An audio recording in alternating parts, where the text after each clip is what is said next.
타인은 천국이다라는 주제로 하나님 말씀 나누면서 나라는 존재가 나라는 존재가 존재하는 이유에 대해서 좀 함께 살펴보고자 합니다. 요즘은 육각형 인간이 대세인 시대입니다. 학업뿐만 아니라 외모나 자산, 성격, 직업까지 빠짐없이 갖춰야 대접받는 시대를 살고 있습니다. 너는 무엇을 더 잘하며 어떤 다양함으로 너의 가치를 증명할 수 있는가? 이처럼 만점짜리 인생을 향해 끊임없이 묻는 이 시대적 질문이 어쩌면 서로를 더 피곤하게 만들고 있습니다. 이러한 완벽함을 추구하는 질문들로 인해서 서로가 더 지쳐가는 시대인 것이죠. 문제는 이 질문이 세상에서 멈춰 있지 않고 교회 안으로도 스며들고 있다는 것입니다. 우리는 섬김 혹은 기도, 방언, 찬양 등 여러 은사들을 하나의 스펙으로 오해하는 경우들이 있습니다. 그래서 풍성한 은사로 열심을 내는 사람들을 보면 상대적으로 부끄러워지기도 하고, 또 나에게는 어떤 은사가 있는가, 나에게 하나님 주신 선물은 무엇인가 스스로 반문해 보기도 하면서 부끄러워질 때도 있습니다. 잘하는 것이 많을수록 인정받는 이 세상의 문화가 교회의 담장을 넘어 우리에게까지 영향을 미치고 있는 것이죠. 실존주의 철학자 장폴 사르트르는 이런 한 문장을 남겨두었습니다. 타인의 시선이 지옥이다. 당시 고린도 교회는 은사가 풍성한 교회였고 방언이나 예언, 지식, 믿음, 병고침 등 성령께서 주신 다양한 은사가 그 교회 가운데 가득했음에도 불구하고 상대적으로 더 메말라 가고 있었습니다. 풍성함이 존재했는데도 상대적으로 더 메말라 가고 있었어요. 왜 그러했는가? 돌이켜보면 고린도전서가 끊임없이 이야기하는 것처럼 누가 더 큰 은사를 받았는가? 혹은 누가 더 영적인가? 이러한 타인의 시선으로 인해서 풍성해야 될 교회의 예배의 자리마저도 가장 고통스러운 자리가 되어 버린 것이죠. 사랑하는 성도 여러분, 우리의 현재의 모습은 어떠합니까?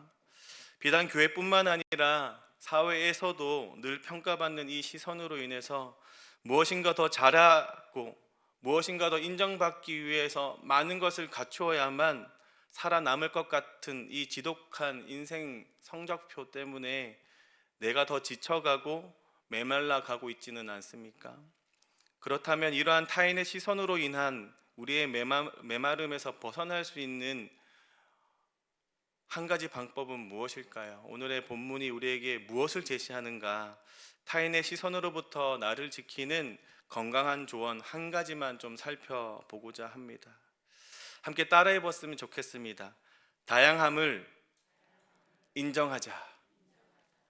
바울은 4절에서부터 6절로 교회 공동체를 이렇게 이야기합니다. 우리 함께 읽어보겠습니다. 4절부터 6절입니다. 은사는 여러 가지나 성령은 같고 직분은 여러 가지나 주는 같으며 또 사역은 여러 가지나 모든 것을 모든 사람 가운데서 이루시는 하나님은 같으니. 반복되는 표현이 있습니다. 여러 가지나 같다 라고 3번이나 반복하면서 강조하고 있어요. 이것이 무엇을 의미하는가? 각자 고유한 가치는 분명히 있지만 그 가치에는 높낮이가 없다라는 겁니다. 왜냐하면 한 분 하나님으로부터 주어진 은사이기 때문이에요. 한 분 하나님의 가치가 동일하기 때문에 동일한 가치가 우리에게 주어져 있다라는 뜻입니다.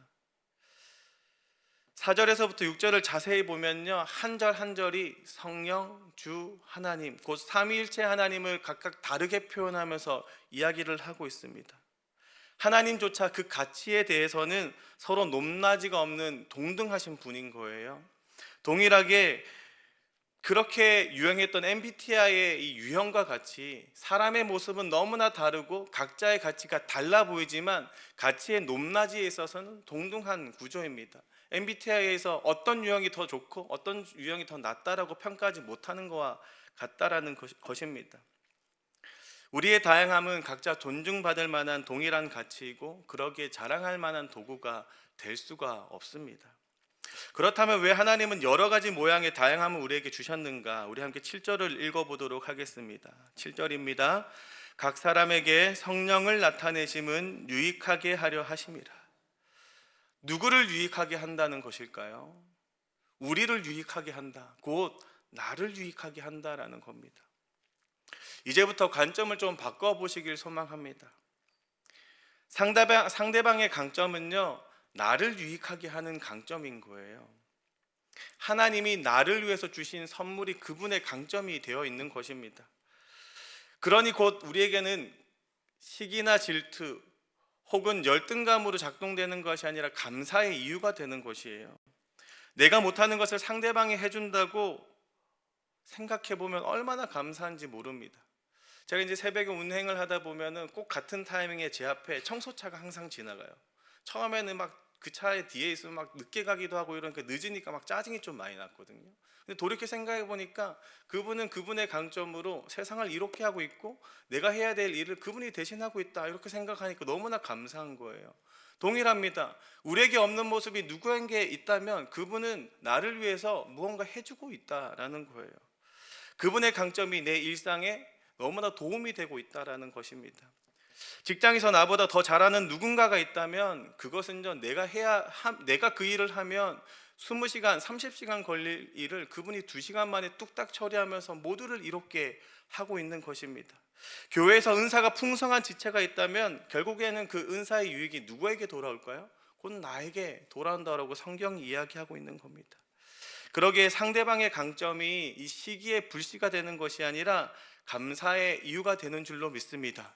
그리고 그 강점을 우리가 감사로 받아들일 때 비로소 이제는 타인의 시선이 지옥이 되는 것이 아니라 천국이 되어 가는 것이죠. 반대로 내게 주신 이 은사를 누군가를 또 이롭게 한다라고 한번 생각해 보시길 바랍니다. 섬김의 증표가 되는 것이 곧 나의 강점인 거예요. 11절을 함께 읽어보도록 하겠습니다. 11절입니다. 이 모든 일은 같은 한 성령이 행하사 그의 뜻대로 각 사람에게 나누어 주시는 것이니라.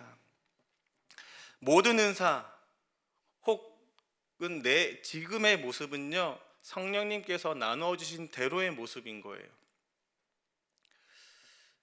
누군가의 유익을 위해서 목적과 쓰임이 분명히 있다라는 것입니다. 하나님이 내게 주신 뜻을 발견하는 만큼 가치 있는 일은 없을 겁니다.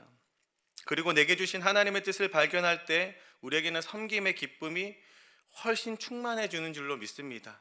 그러기에 더더욱 내게 주신 그 은사가 누군가에게 비난의 도구가 되거나 혹은 자랑의 도구가 될 수가 없습니다. 하나님께서 나에게 섬기라고 주신 너무나 큰 선물이기에 누군가에게 섬길 수 있는 목적 그대로 사용을 하셔야 한다는 겁니다. 제가 얼마 전에 우리 아내가 막 열심히 요리를 한다고 칼질을 하고 있는 그 뒷모습을 쭉 가서 보다가 제가 이 한마디 하면서 돌아섰어요. 10년째 그대로네. 막 이렇게. 왜 그러냐면 아내가 칼질을 할 때 이렇게 칼질을 해요. 좀 이상하시죠? 손이 딱 펴져 있어요. 손가락이 막 잘릴 것 같은 거예요. 제가 항상 이렇게 좀 모아서 좀 하면 안 돼요. 저는 진짜 뭐 요리사처럼 탁탁탁탁 이렇게 하거든요.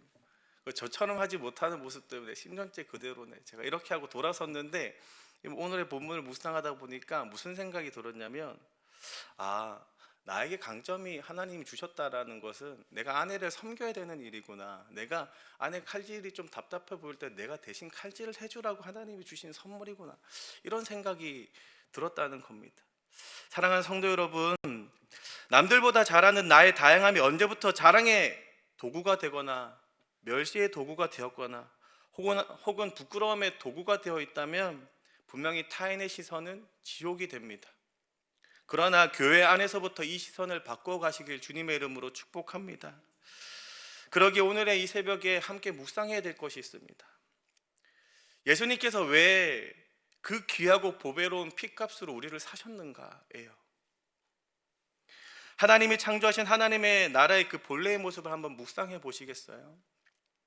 우리의 형상대로 사람을 만들자 하셨던 그 하나님의 모습을 한번 생각해 보시길 소망합니다.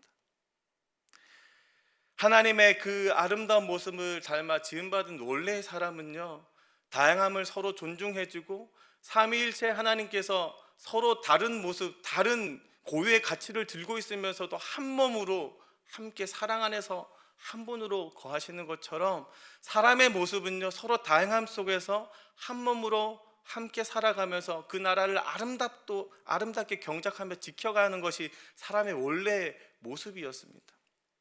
그러나 그 모습 속에 죄가 틈이 파였고 하나님의 나라의 아름다움이 지금 깨져 있는 상태예요. 이 죄가 지금도 우리 안에 역사해서 끊임없이 분열을 낳고 있고 끊임없이 한 몸인 교회조차도 분열하게 만들고 있는 것입니다. 하나님이 주신 은사마저도 한 몸으로 더욱더 아름답게 지음받으라고 지금도 주시는 그 은사마저도 서로의 자랑의 도구가 되어서 분열의 도구가 되고 분열을 더욱더 가속시키고 있다라는 겁니다. 그런데 하나님이 이 분열의 모습들을 어떻게 아름답게 다시금 바꾸고 있는가, 그것이 우리에게 주어진 이 십자가의 사건인 줄로 믿습니다.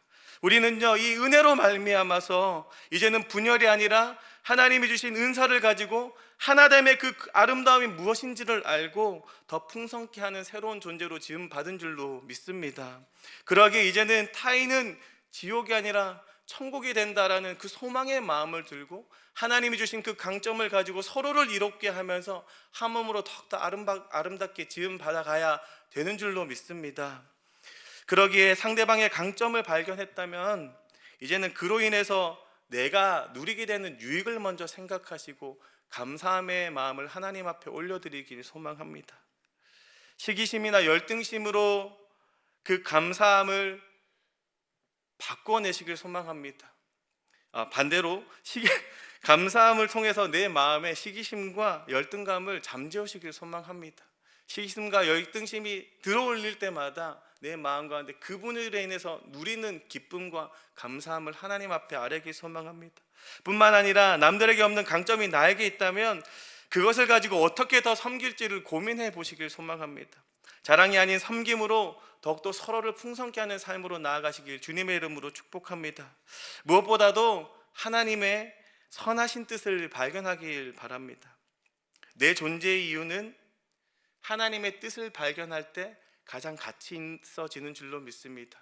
그리고 오늘의 나에게 주신 이 강점들이 어떻게 사용받기를 원하는지를 깨달아가는 하루가 되었으면 좋겠습니다.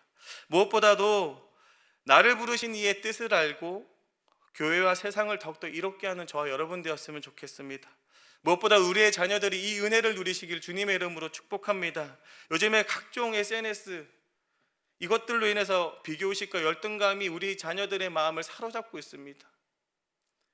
오늘 하루도 아이들이 서로를 비교하면서 그 비참함 속에 살아갈지도 모르겠어요. 하지만 하나님이 나를 지으신 존재, 나를 어떻게 지었다라는 것을 깨닫는 순간부터 그 마음이 해결되는 줄로 믿습니다. 자녀들 가운데에 영적 자존감이 높아질 뿐만 아니라 이제는 세상을 이롭게 한 우리 자녀들로 성장되시길 주님의 이름으로 축복합니다. 말씀을 정리하겠습니다. 비교 우위로 자기를 증명하려고 했던 고린도 교회에는 두 마음이 항상 존재했습니다. 더 큰 은사 앞에서 소외감도 있었고 혹은 더 작은 은사를 향한 교만함이 서로를 메마르게 만들었습니다. 그러나 하나님이 나에게 주신 특별한 모습들은 분열이 아니라 유익을 주기 위해서 우리에게 주어진 줄로 믿습니다. 그러기에 그리스도 안에서 한 몸으로 지음받은 부부 관계로부터 또 다락방의 모습으로부터 교회까지 자랑과 멸시보다 서로를 섬기는 아름다운 마음으로써 그리스도의 사랑을 비춰내는 귀한 하루가 되시길 주님의 이름으로 축복합니다. 함께 기도하겠습니다.